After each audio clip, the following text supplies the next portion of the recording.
Estamos en el primer domingo de Cuaresma. Lectura de la epístola del apóstol San Pablo a los Corintios.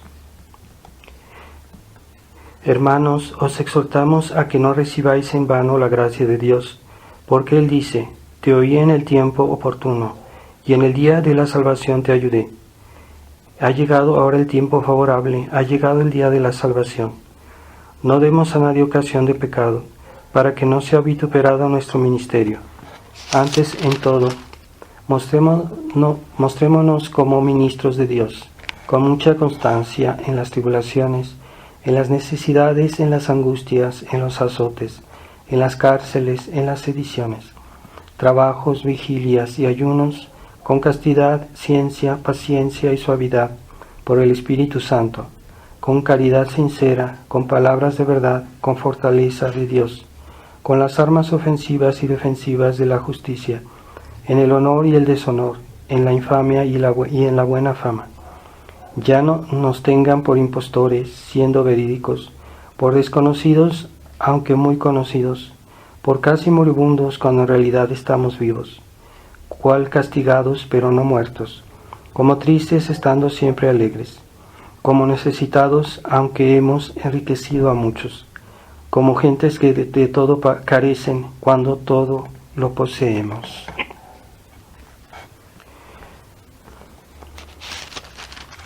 Continuación del Santo Evangelio según San Mateo. En aquel tiempo llevó el Espíritu a Jesús al desierto para que allí le tentase el diablo, y habiendo ayunado 40 días y 40 noches, después tuvo hambre. Y llegándose a él el tentador, le dijo: si eres hijo de Dios, di que estas piedras se conviertan en panes. Mas Jesús le respondió y dijo: escrito está, no solo de pan vive el hombre, sino de toda palabra que sale de la boca de Dios.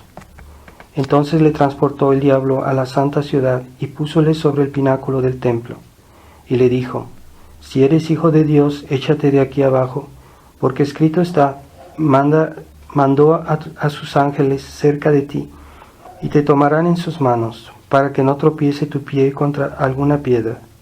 Jesús le dijo: también está escrito, no tentarás al Señor tu Dios. De nuevo le subió al diablo a un monte muy alto, y le mostró todos los reinos del mundo, y la gloria de ellos, y le dijo: todo esto te daré si prosternándote me adorares.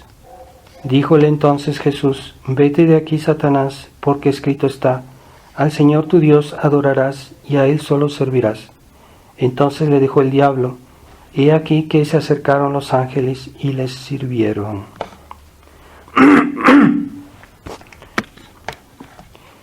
En el nombre del Padre, del Hijo y del Espíritu Santo. Amén. Ave María Purísima, sin pecado concebida. Estimados hermanos, estamos en el primer domingo de Cuaresma, estamos comenzando el tiempo de Cuaresma, tiempo de penitencia, tiempo de conversión, y Jesús nos da el ejemplo con esta penitencia que él hizo en la montaña, haciendo 40 días y 40 noches de ayuno.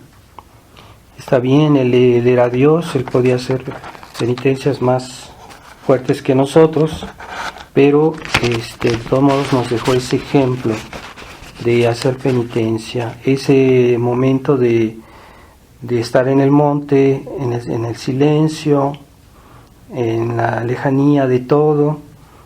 Nos insinúa que debemos nosotros alejarnos no solo del pecado, sino de todo lo que es ocasión de pecado, y del mundo, porque el mundo lleva en sí la semilla del pecado, así que hay que tener mucho cuidado de no mezclarse en el mundo y tener momentos en los cuales podamos estar un poco alejados del mundo, con Dios, momentos de recogimiento en nuestro día en los cuales podamos realmente interiorizarnos. Es una necesidad esos momentos para que reforcemos el alma, para que purifiquemos el corazón, para que le pidamos a Dios que nos ayude a cambiar nuestras disposiciones en la oración, en el silencio. Esas personas que aman el ruido, que aman la agitación, que les gusta estar siempre fuera, que les gusta estar siempre en el mundo, es muy mala señal porque están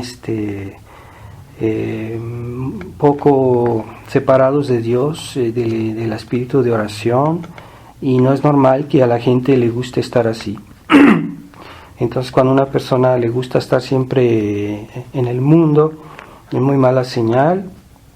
Quiere decir que le falta interiorización y le falta esas gracias que le van a hacer contrarrestar lo que hay de mal en el mundo, que forzosamente nos agrede, nos ataca para hacernos caer en tentación.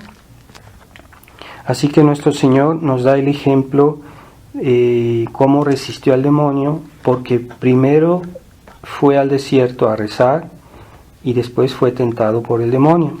Así que aquellas personas que quieren acercarse a Dios, que tratan de portarse bien, pues no es de extrañarse que el demonio no esté contento y que venga a tentarlos o a molestarlos o a inquietarlos.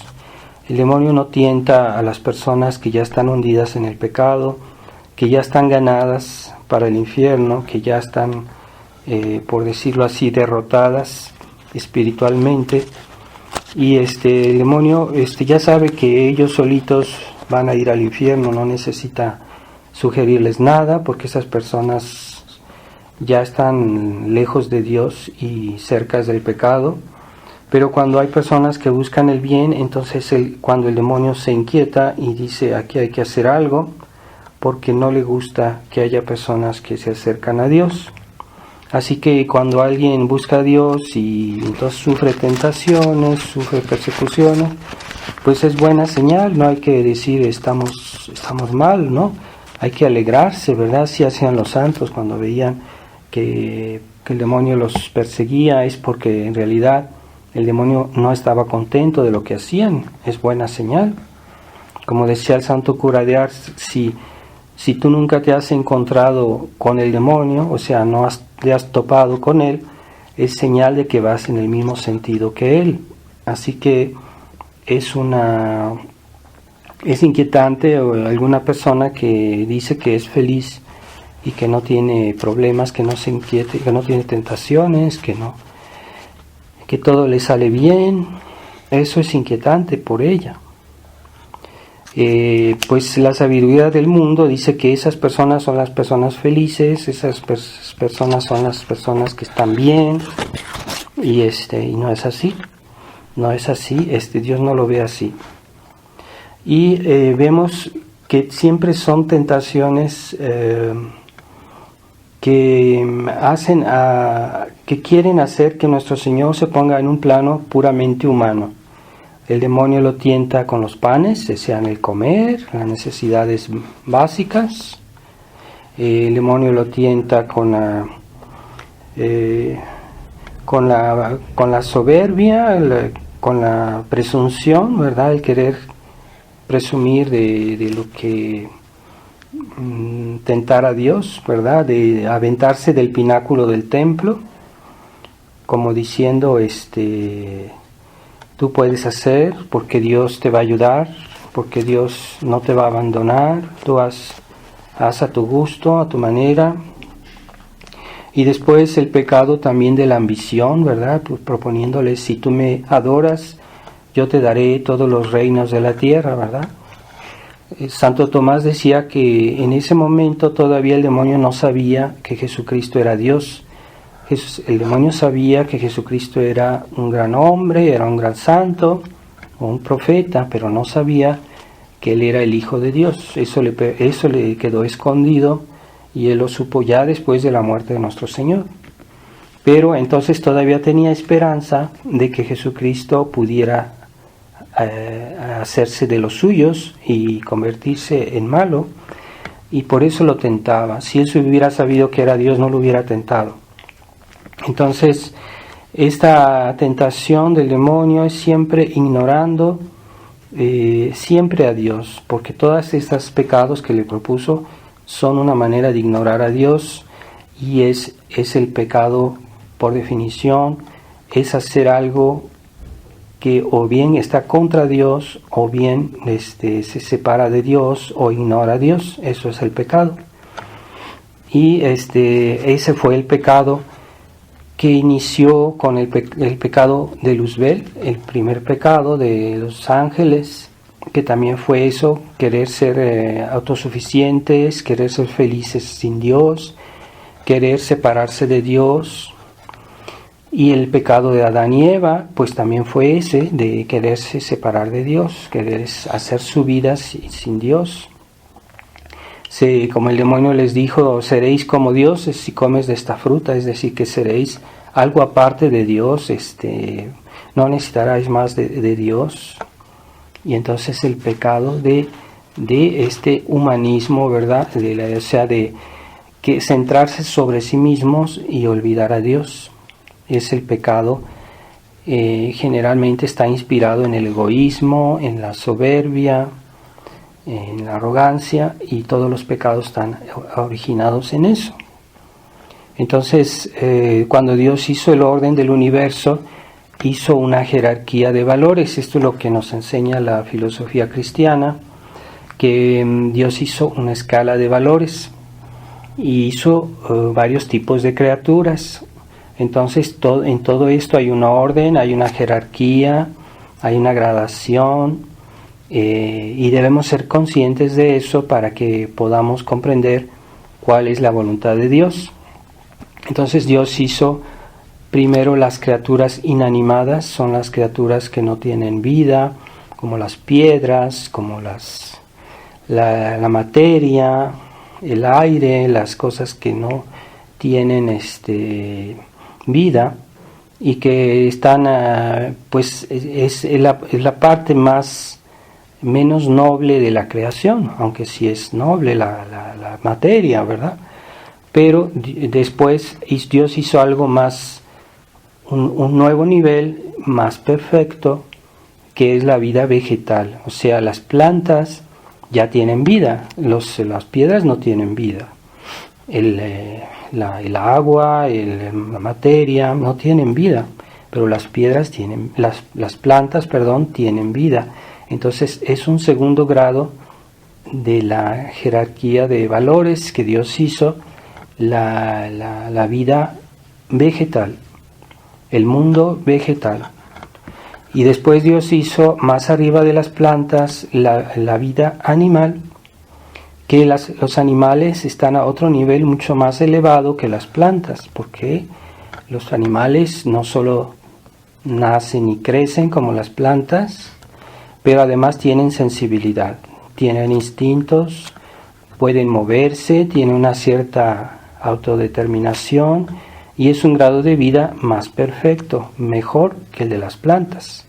Entonces un animal es un ser más perfecto y es un grado de vida, un grado de perfección en la escala de valores. Ese es el mundo animal.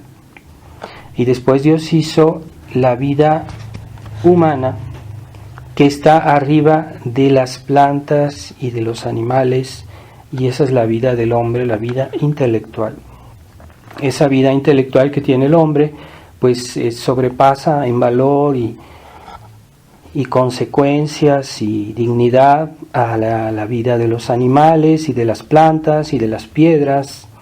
Así que el hombre tiene en su vida humana, tiene al mismo tiempo algo como las plantas, porque también nace y crece, pero tiene además también como los animales que tienen vida, que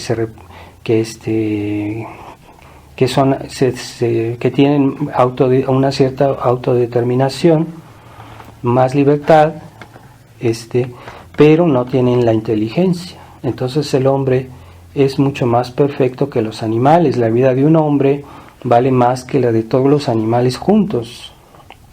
¿Por qué? Porque es un grado de perfección, es un grado superior en la jerarquía de valores. Entonces la vida humana. Pero Dios quiso que esta vida del hombre estuviera enriquecida por la gracia. La gracia hace que el hombre no es simplemente un ser humano, no es simplemente un ser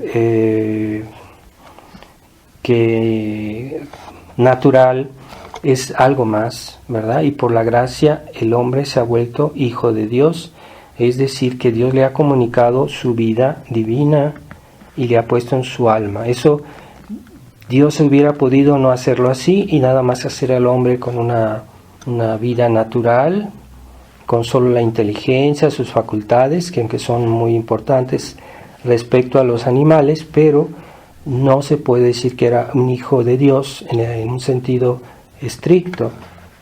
Así que el hombre, por la gracia, fue elevado a un nivel todavía más elevado, y es por eso que sí, en cierto modo, el hombre es el rey de la creación, porque Dios lo puso la creación a su servicio. Pero el hombre debe obedecer a Dios, porque arriba de la vida humana está la vida divina, la vida de Dios, Dios mismo, y eso el hombre debe reconocerlo. Entonces, si el hombre no acepta aquello, pues está fallando, está haciendo una falta de no someterse a Dios, no quiere aceptar a Dios, la voluntad de Dios. Así como Dios puso a nuestro servicio los animales, las plantas y la materia están al servicio del hombre, el hombre está al servicio de Dios. Entonces, pues el hombre podía envanecerse por ver todo lo que Dios ha puesto en sus manos y arrogarse la propiedad y arrogarse, pues hacer lo que él quiera, ¿verdad? Sin hacer referencia a Dios. Y ese es el famoso pecado del humanismo. Entonces ya en otros sermón ya les había hablado un poco de este tema. Pues quisiera complementar, ¿verdad?, todo lo que he dicho en la última vez, de que el hombre está hoy cayendo en el mismo pecado que cayó Luzbel, de querer ser independiente de Dios, ¿verdad?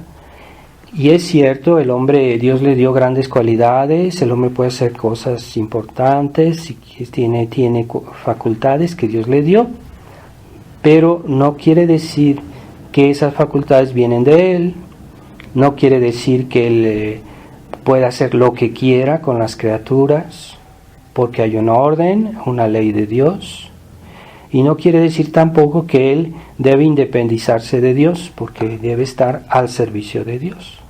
Así que el hombre, por más exaltado que Dios lo haya hecho sobre las demás criaturas, lo ha exaltado, le ha dado poder sobre la naturaleza, no debe llegar al punto de decir, bueno, no necesito a Dios, porque además no es verdad, el hombre sí necesita a Dios.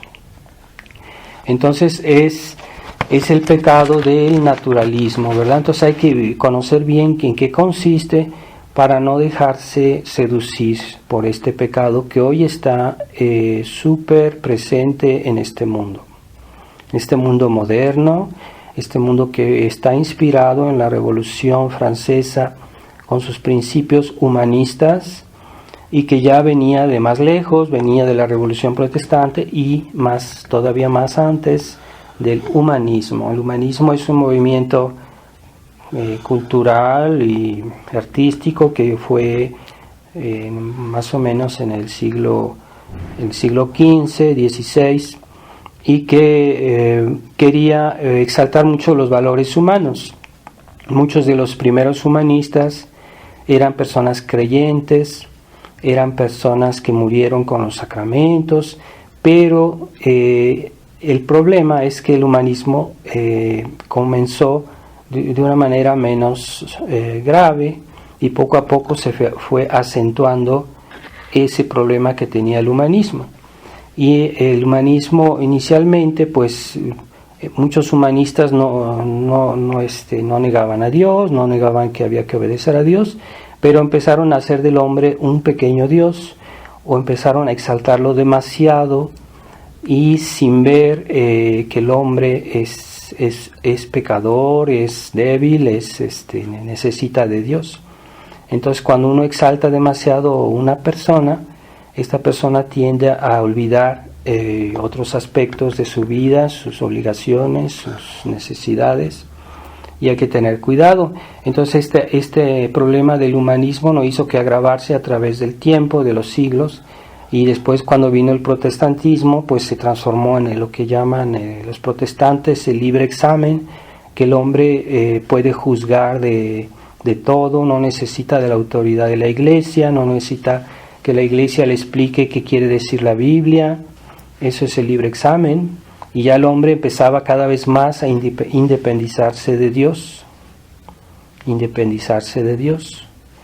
Y después con la Revolución Francesa, pues todavía fue más grave, ¿verdad? Porque ahí ya el hombre ya se rompió con la iglesia y se inició el laicismo, o sea, la iglesia, que es la obra de Dios en esta tierra, ya los hombres la negaban, la perseguían, ya no necesitaban de la iglesia, no necesitaban de los sacramentos de la iglesia, de la autoridad de la iglesia, de la enseñanza de la iglesia, y por eso insistían tanto en la libertad, ¿verdad? Libertad, sí, querían libertad de la iglesia, libertad de Dios, libertad de la ley de Dios. Entonces todo eso fue agravando esa mentalidad humanista, y que hasta hoy estamos viendo cosas todavía peores, todavía más graves con esa mentalidad. Entonces, ¿cuáles son? Podríamos resumir el liberalismo. Todo está hecho a la medida del hombre. Estos son, por decirlo así, como sus principios. Todo lo que hay en la tierra está hecho a la medida del hombre. Todo está en la tierra, las cosas que hay en la tierra son para el hombre. Pero no se insiste en que el hombre es para Dios. No se insiste que también todas las cosas deben servir a Dios por medio del hombre. Entonces, cuando se insiste que todo es para el hombre, que todo es para el uso del hombre, y ordenado al hombre, pues no se dice todo. El hombre, sí, Dios puso al servicio del hombre la creación, pero para que Dios pusiera la creación al servicio de Dios, para que el hombre pusiera la creación al servicio de Dios. Entonces, poco a poco hay varios grados de humanismo, ¿verdad? El humanismo inicial no era tan grave, pero poco a poco, en el curso de los siglos, se ha visto como el hombre cada vez reemplaza más a Dios, cada vez es el hombre que ocupa el lugar de Dios, al punto que se llega a negar a Dios. O hay quienes dicen que creen en Dios, pero Dios no cuenta en su vida, en sus actos, sus decisiones. Pues es el hombre que cuenta, es el hombre. Entonces el hombre se vuelve el fin de las cosas, el fin último y no en un fin intermediario. El hombre normalmente debería ser un fin intermediario, porque el verdadero fin, el último fin es Dios, siempre, de todas las cosas.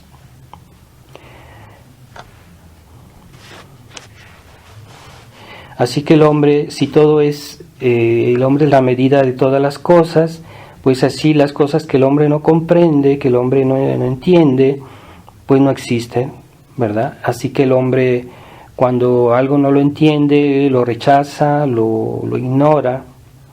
Entonces se hace poco a poco una especie de divorcio del hombre con Dios, con la ley de Dios. ¿Quién es más, quién es menos? Pero es el mismo fenómeno. Es hacer del hombre un Dios, ¿verdad? En la medida que el hombre se vuelve el fin último, el fin principal de las cosas, pues es como si fuera Dios. Entonces, ahí debilitar esa dependencia de Dios termina haciéndose una ruptura. Y así poco a poco el hombre consigue su independencia con relación a Dios. O sea, ya hay personas que cuando obran no se preguntan si esto es contra la voluntad de Dios, si es contra la ley de Dios. Entonces el hombre ya tiene su independencia, y de la independencia se llega a reemplazar a Dios, es decir, Yo soy el que digo, yo soy el que hago, porque me gusta, porque quiero, porque es así. Entonces ya el hombre está reemplazando a Dios. Pero eso no terminará ahí, porque como es una realidad, una actitud que no es normal, que no es natural, terminar el hombre rebelándose contra Dios. Es el pecado de Satanás que se está renovando en la sociedad. Entonces ya hay personas que han ido tan lejos que ya se oponen a Dios, se oponen a las cosas de Dios.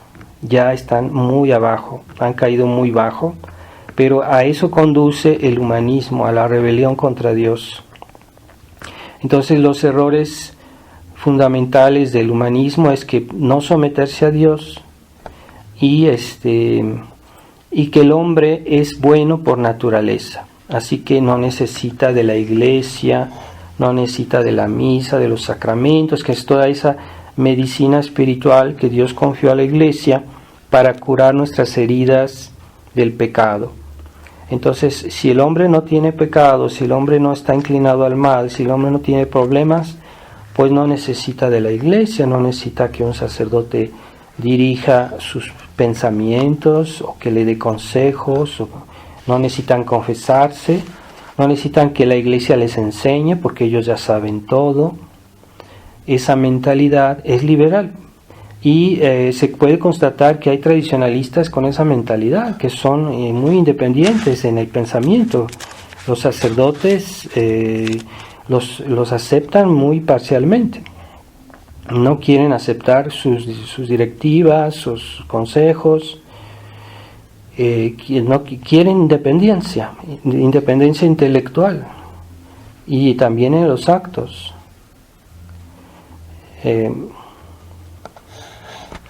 Así que los humanistas no quieren hacer actos de fe en Dios, ya no quieren ya no tienen esa confianza absoluta en Dios, sino parcial. Entonces sí, pero no tanto, ¿verdad? Y así está. Entonces, pero ya no hacen actos de fe en Dios, pero hacen actos de fe en los hombres. Es un acto de fe, ¿verdad? Que hacen en los hombres. Hay muchas cosas que hoy la gente nos dice que no estamos seguros, pero la gente les cree, ¿verdad? Porque es la moda, porque todos dicen eso, y en eso hacen un acto de fe. Es un acto de fe. Pero, ¿qué diferencia hay entre los hombres y Dios? Pues es que los hombres se equivocan muchas veces y Dios nunca se equivoca. Así que ciertamente hay personas que pretextan, que dicen que en la Biblia esto no es así, pero es que la Biblia a veces habla en sentido figurado y no hay que tomar las cosas al pie de la letra. Así que en la Biblia hay muchas cosas que Dios dice, pero no está fácil de comprender, de explicar. Así que ellos se valen de un pretexto para decir, no, en la Biblia se puede equivocar. La Biblia hay errores. No, es que no hay errores. Dios no puede equivocarse. La Biblia es la palabra de Dios. Entonces tienen que aceptarla así como toda la Biblia. Ciertamente hay pasajes de la Biblia que no hay que interpretarlos hacia el pie de la letra porque sería un error. A veces es una imagen, un símbolo, y eso es la iglesia que nos lo explica. Entonces esa es buen pretexto para excusarse de obedecer la palabra de Dios.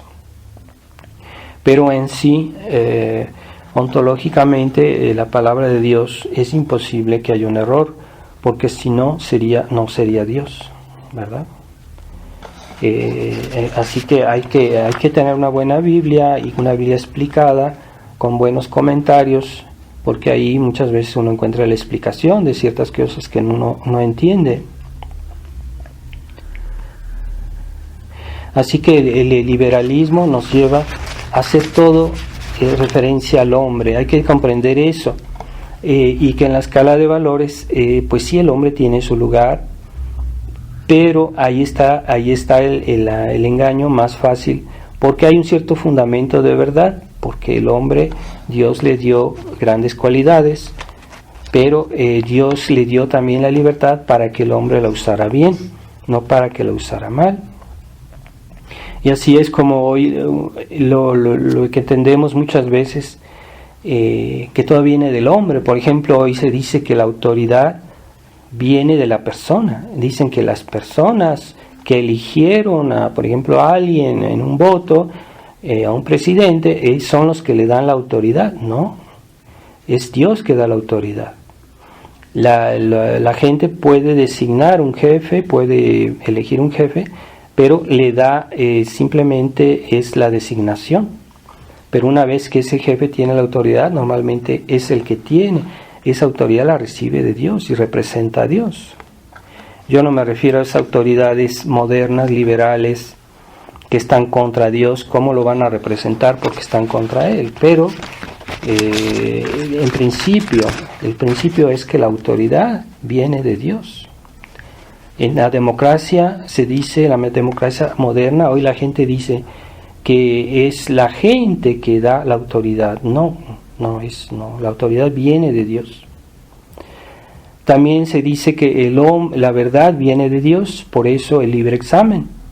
Así que el hombre puede juzgar de todo, cree que entiende todo. Hay personas muy ignorantes que dicen cada barbaridad, que se hacen sus teorías sobre lo que está pasando en el mundo y no saben nada. Si la verdad viene de Dios. Y nosotros a veces podemos descubrir una parte de la verdad con nuestra inteligencia, pero nunca la encontraremos totalmente. Por eso, sobre todo la verdad moral. Y esa verdad moral es por la Iglesia católica, por la Iglesia que Jesucristo fundó, que podemos alcanzar la verdad, saber esto está bien, porque está bien, esto está mal, porque está mal, esto hay que hacer, esto es pecado, esto no es pecado.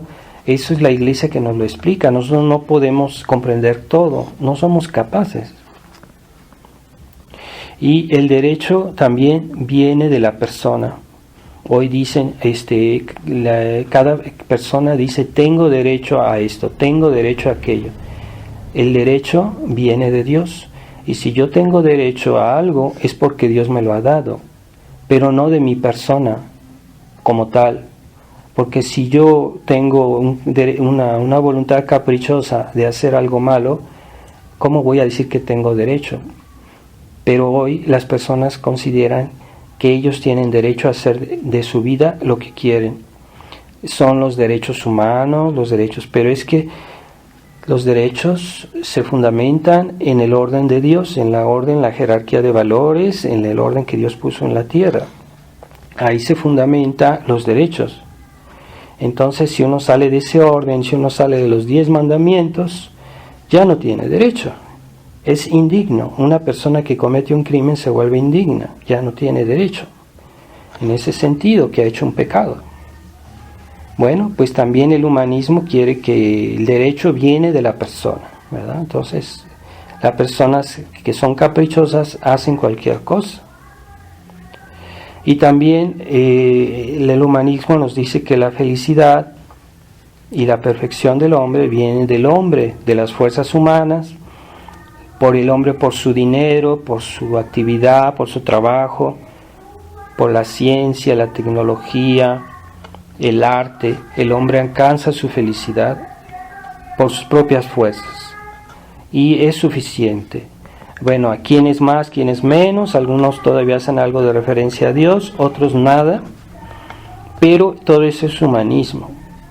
Es el hombre que es la referencia. Por eso, cuando en la Revolución Francesa lanzaron esas 3 lemas de la valores, entre comillas, de la libertad, igualdad y fraternidad, todas esas cosas son completamente relativas y las presentan como valores absolutos. La libertad no es un valor absoluto, es la libertad debe usarse siempre con referencia a los verdaderos valores absolutos que son el bien, la verdad. Pero la libertad como tal, sola, no es un valor absoluto. No se le puede... Y es el problema que tienen estos lemas, es que es una ambigüedad. ¿Libertad de qué? ¿Para qué? ¿De qué manera? Igualdad es que uno no puede ser igual que si también entra en el orden de Dios. no puede ser igual el pecador con el que no, con el que es bueno, o el que viola la ley con el que no la viola. No hay igualdad, ¿verdad? Con el que trabaja y el que no trabaja. No. Entonces, igualdad, sí, para dos personas que trabajan, pues hay que las dos necesitan igualdad, por decirlo así, porque trabajan. En ese sentido, ahí sí puede haber igualdad. Quiere decir que la igualdad es algo relativo, no es una cosa absoluta, porque no se puede dar a todos la igualdad, porque hay unos que no la merecen, unos que la desmerecen. Y después está la fraternidad. Ciertamente todos los hijos de un mismo padre son hermanos, pero si se desconoce al padre, ¿cómo puede haber fraternidad? ¿En base a qué? ¿Dónde está el padre común? Entonces la fraternidad solo se puede concebir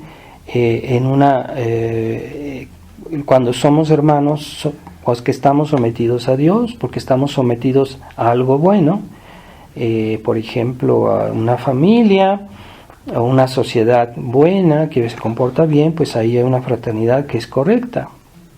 Pero ¿cómo va a haber fraternidad no es verdadera fraternidad? Por ejemplo, los enemigos de Dios que pelean contra la iglesia, que se persiguen a la iglesia, se pretenden hermanos, pero no es posible, ni siquiera entre ellos hay verdadera fraternidad.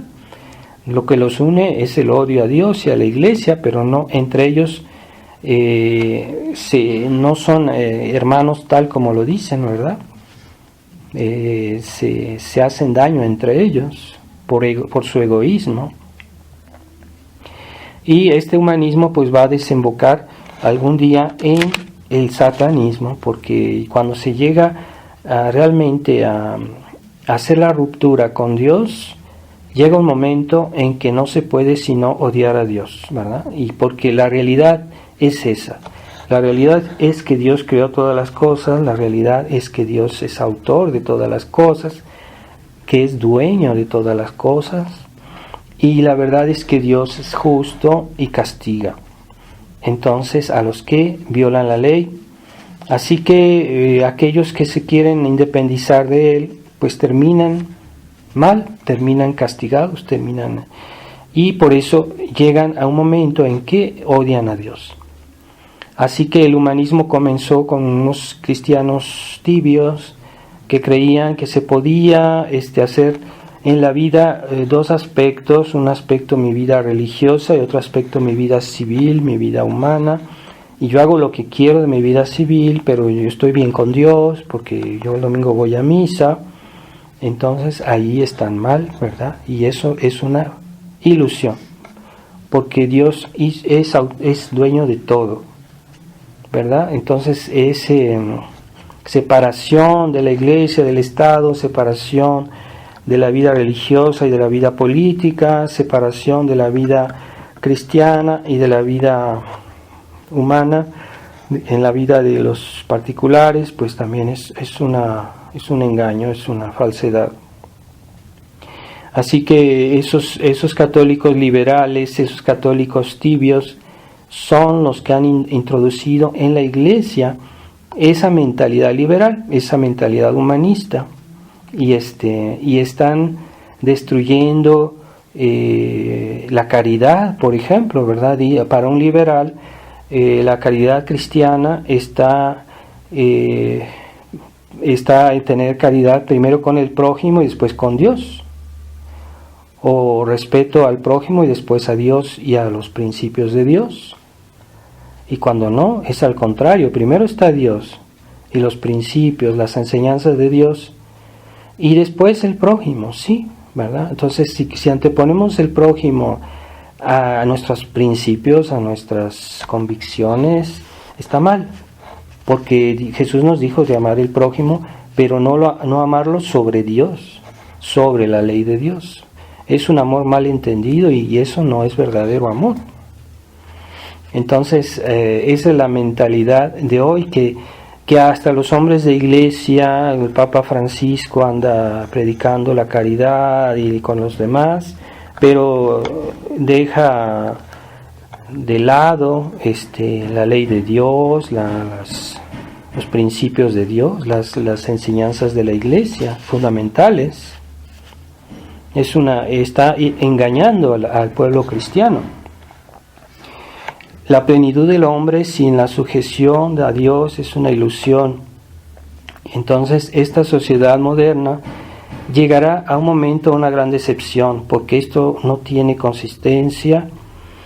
El hombre, el liberalismo, el mundo moderno puede alcanzar ciertas cosas, ciertos objetivos, ¿verdad? Una cierta prosperidad, pero eso no tiene consistencia, porque el hombre no puede ser feliz realmente sin Dios y nunca está satisfecho, porque el corazón del hombre está hecho para conocer a Dios, para amar a Dios, y es mucho más amplio el corazón del hombre que toda la creación. Toda la creación no puede satisfacer al hombre, porque el hombre está hecho para Dios. Así que aunque el hombre tuviera todas las riquezas, todas las comodidades, todos los bienes, no estará en paz, que quiere siempre más, quiere siempre más poder, quiere siempre más riqueza. Esa arrogancia, esa vanidad, pues el hombre nunca estará tranquilo, nunca estará en paz, sino cuando posea a Dios. Si ya una persona que en su humildad o en su pobreza, en su alma posee a Dios, es la más grande satisfacción de una persona, ¿verdad? Es la satisfacción fundamental, que el alma esté unida a Dios, y para eso fuimos creados. Entonces, si nos complacemos demasiado en nuestras personas, o por ejemplo los padres que elogian tanto a sus hijos, los quieren, los idolatran por sí mismos, y solo en sus personas, solo como tales, están propiciando a los niños esa falta de adoración a Dios, y hacen de los niños unos pequeños egoístas que creen que ellos son todo, y no es así. No, el hombre no es todo. El hombre fue creado por Dios y necesita a Dios, y su felicidad está en Dios, porque Dios no lo excluye de su felicidad. Dios lo quiere hacer feliz, pero el hombre debe aceptar a Dios, es natural. Entonces Dios nos ha llamado a un mundo sobrenatural, y el mundo natural no puede satisfacer la felicidad humana. Así que digan lo que quieran, que el hombre hoy tiene ciencia, tiene tecnología, tiene riqueza. Eso no lo puede hacer feliz íntimamente, porque el hombre está hecho para Dios. Y esa es nuestra vocación, nuestra verdadera vocación, de buscar a Dios. Y así que si hoy está tan grave la situación en el mundo, es porque la iglesia moderna ha adoptado esa mentalidad humanista, la iglesia del Concilio Vaticano II, esa iglesia que es una iglesia nueva, que nunca existió, porque lo que existió siempre de 2000 años son la iglesia católica, la iglesia apostólica, la iglesia tradicional, esa siempre existió, pero que si buscamos en los escritos de los santos, de los papas, una iglesia conciliar, pues nunca existió. Quiere decir que la iglesia conciliar es una nueva iglesia que nació con el Concilio Vaticano II, y ellos mismos utilizaron este término diciendo la iglesia conciliar. Esa iglesia conciliar que ha invadido las estructuras de la iglesia católica, ha invadido los puestos, los cargos de la iglesia católica, y que está haciendo una mezcla que los mismos católicos, muchos católicos no la entienden, no la ven, porque consideran que sigue siendo la misma iglesia católica, pero no, hay una mezcla de dos iglesias, y es lo que es muy difícil de comprender. Hasta muchos tradicionalistas no lo entienden. En la Fraternidad San Pío X dicen que hay que estar unidos a la iglesia oficial, porque esa es a la iglesia conciliar, porque esa es la iglesia católica. No, la iglesia conciliar no es la iglesia católica. pero la Iglesia Conciliar está ocupando los puestos de la Iglesia Católica y no podemos someternos a la Iglesia Conciliar sobre pretexto de ser fieles a la Iglesia, de no estar fuera de la Iglesia. No, es que la Iglesia Conciliar está fuera de la Iglesia, pero está ocupando los puestos. Por eso nosotros no somos sedevacantistas, no somos no negamos que haya un papa, sino por eso es muy difícil guardar este equilibrio, porque hoy esa mezcla de las dos iglesias es muy difícil de entender para muchos, ¿verdad? Es un misterio en el fondo, que haya un papa que sea al mismo tiempo jefe de la Iglesia Conciliar y jefe de la Iglesia Católica. Ese es un misterio, ¿verdad? La Iglesia Conciliar está ocupando, está engañando a los fieles, haciéndoles creer que es la verdadera Iglesia. Y poco a poco esa Iglesia Conciliar va a evacuar la Iglesia tradicional, la verdadera Iglesia. Ya casi lo han conseguido, pero los cargos todavía siguen siendo los de la Iglesia. Están ocupados, porque si no caemos en el sedevacantismo y eso también nosotros no lo seguimos.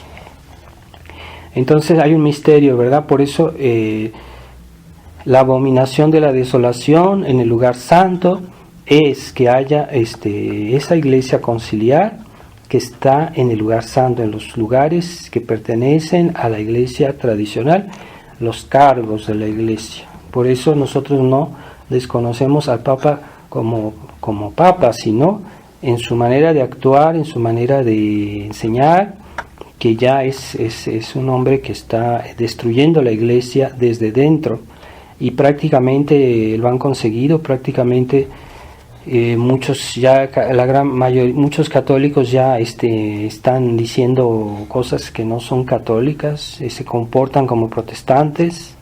¿Qué quedará de la fe, de verdadera fe en esos católicos que están en la Iglesia oficial? Pues solo Dios lo sabe. Hay algunos que son sinceros, unos que no saben qué hacer, unos que buscan tal vez la verdad, hasta qué punto no lo sabemos, pero hay gente todavía que cree, pero que no sabe qué hacer. Hay personas que están en la Iglesia oficial, que dicen su rosario, que creen en la Iglesia, pero no ven la diferencia entre la Iglesia Conciliar y la Iglesia oficial. La Iglesia, los cargos de la Iglesia que están ocupados. Entonces llegará un día en que Dios hará la separación, ¿verdad?